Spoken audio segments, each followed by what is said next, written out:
Dear Ate Annie, hello te, kumusta? Sana te, you're all so fine. Dapat pala English na yung pagsasalita ko, no? Kasi spoken in dollar ka na. Anyways te, I really miss you so much. Wala na akong ibang masabi te kung hindi. Naman na, sorry. Dahil sa nagawa kong mistake. Ngayon ko lang po na-realize na in that one mistake, I can totally lose you. But at the same time, nalaman ko din kung gaano mo kamahal. Thank you dahil you never give up on me. Na at the time na may needs ako, you stand there as my best friend, my ate, and even my mom. At the time na may struggles ako noon, lalo na kay social worker, you were always there, nakaalala sa akin. I love you so much, te. Kung hindi ka naman napaiyak sa sinabi kong ito, okay lang din, te.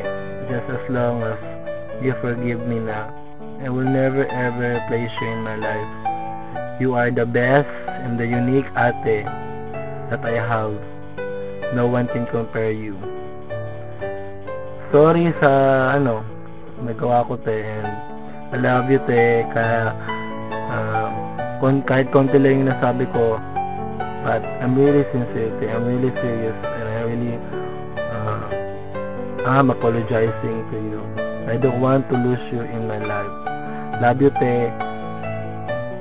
Bye bye, te. Coffee like it. Love, Marvin.